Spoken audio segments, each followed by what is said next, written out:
सदर आरिफ अलवी की गैर मौजूदगी कानून साजी का अमल तेज। कायम मकाम सदर सादिक संजरानी ने अहली की मुद्दत 5 साल करने से मुतालिक बिल की मंजूरी दे दी। कायम मकाम सदर ने इलेक्शन एक्ट बिल पर दस्तखत कर दिए। बिल एक्ट ऑफ पार्लियामेंट बन गया। बिल की मंजूरी के बाद इंतखाबात की तारीख देने का इख्तियार सदर ममलिकत से इलेक्शन कमीशन को मुंतकिल हो गया। बिल की मंजूरी से आर्टिकल 62(1)(f) के तहत नाअहली की ज्यादा से ज्यादा मुद्दत 5 साल हो गई। सानेहा 9 मई लेफ्टिनेंट जनरल समेत 3 अफसरान नौकरी से फारिग। 3 मेजर जनरल्स और 7 ब्रिगेडियर समेत 15 अफसरान के खिलाफ तादीबी कार्रवाई मुकम्मल। DG/ISPR मेजर जनरल अहमद शरीफ चौधरी की न्यूज़ कॉन्फ्रेंस। कहा, एक रिटायर्ड 4 स्टार की नवासी, एक रिटायर्ड 4 स्टार का दामाद भी गिरफ्त में हैं। गैरिजन्स में GHQ और फौजी तनसीबात का तकद्दुस बरकरार रखने में नाकामी पर फौज में बिला तफरीक खुद एहतसाबी का अमल किया गया। 102 शरपसंदों का मिलिट्री ट्रायल जारी है। तहकीकात से साबित हुआ कि 9 मई की मनसूबाबंदी चंद माह से जारी थी। 9 मई के सानेहा का इल्ज़ाम फौज पर लगाने से ज़्यादा शर्मनाक कोई बात नहीं। सानेहा 9 मई की जितनी मजम्मत की जाए कम है। DG/ISPR की न्यूज़ ब्रीफिंग। कहा, 9 मई का सानेहा इंतहाई अफसोसनाक और काबिल मजम्मत है। जो काम दुश्मन 75 साल में ना कर सका वो मुट्ठी भर लोगों के सहूलतकारों ने कर दिखाया। अफवाज पाकिस्तान के खिलाफ जहरीला प्रोपेगेंडा किया जा रहा है। शर अंगेज बयानिए से लोगों की जहन साजी की गई।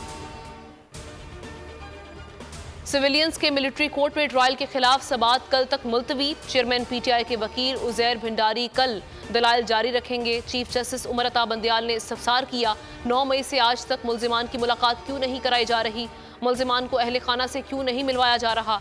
रिमार्क्स दिए कि 102 ज़ेरे हिरासत अफराद को अहले खाना से मिलने की इजाज़त दी जाएगी।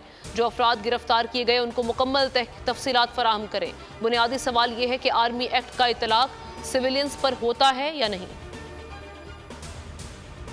हम मिलिट्री कोर्ट्स को कैसे कहें कि वो अदालतें नहीं हैं? क्या मिलिट्री कोर्ट्स के फैसले चैलेंज नहीं हो सकते?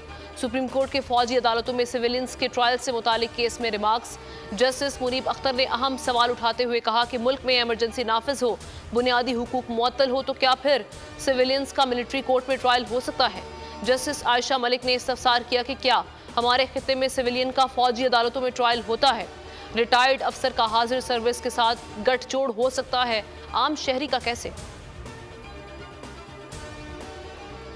हुकूमत का जस्टिस मंसूर अली शाह पर एतराज। फौजी अदालतों से मुतालिक दरख्वास्तों की समाअत करने वाला सुप्रीम कोर्ट का 7 रुकनी बेंच टूट गया।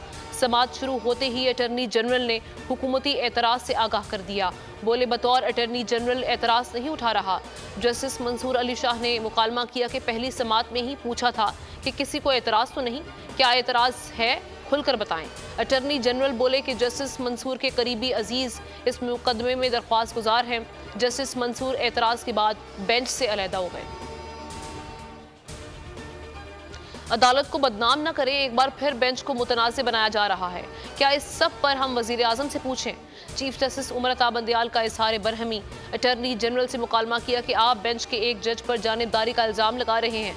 एक पूरी सीरीज़ है जिसमें बेंच में बार बार एतराज़ उठाया जा रहा है। पहले ये बहस रही कि पंजाब इलेक्शन का फैसला 3 जजों का था या 4 का।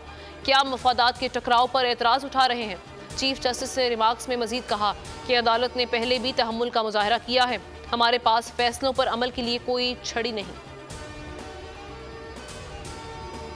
पीपल्स पार्टी ने पंजाब समेत दीगर सूबों में सीटें मांग ली। दुबई में पीपल्स पार्टी और नून लीग के दरमियान मुलाकातों की अंदरूनी कहानी।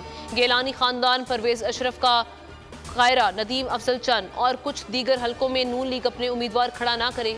PP के मुतालबात। शहबाज शरीफ लंदन से दुबई पहुंचकर मुज़ाकरात का हिस्सा लेंगे। मुलाकात के दौरान निगरान वज़ीर आज़म के नाम और इलेक्शन की तारीख पर इत्तफाक का इम्कान। मॉनिटरी पॉलिसी में 1% मजीद इजाफा। बुनियादी शरह सूद 22% कर दी गई। स्टेट बैंक ने शरह सूद को 1% बढ़ा दिया है। इससे कबल स्टेट बैंक ने 12 जून को शरह सूद 21% बरकरार रखने का फैसला किया था। पंजाब में प्री मानसून बरसात ने तबाही मचा दी। पसरूर, नारोवाल और शेखुपुरा में आसमानी बिजली गिरने से जाँ बहक अफराद की तादाद 13 हो गई। 17 अफराद शदीद और 6 को मामूली जख्म आए। शकरगढ़ में आसमानी बिजली गिरने से 6 अफराद दम तोड़ गए। सियालकोट में आसमानी बिजली गिरने से 4 अफराद लुकमाए अजल बन गए। शेखुपुरा में आसमानी बिजली गिरने से एक शख्स जान गंवा बैठा। दक्की में बच्चे की जान आसमानी बिजली से गिरने से चली गई। खैबर पख्तूनख्वा और बलूचिस्तान में भी तूफानी बारिशें जारी। बुनेर में मुख्तलिफ हादसात में खातून जाँ बहक, 6 अफराद जख्मी हो गए। महकमा मौसमियात ने बारिश का सिलसिला 30 जून तक जारी रहने की खबर दी। एक ब्रेक के बाद आप देख सकेंगे प्रोग्राम अब पता चला। किसी भी खबर की तफसील जानने के लिए विजिट कीजिए bolnews.com।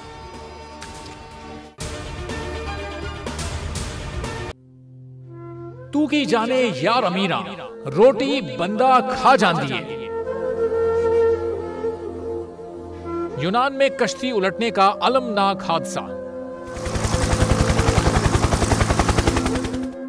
उदास आंखें, चेहरों पर मायूसी, दिलों में अब भी प्यारों के बच जाने की आस। मेरी दरखास्त है वजीर आजम अगे जल्दी तो जल्दी मेरे बच्चे की तलाश की जाए।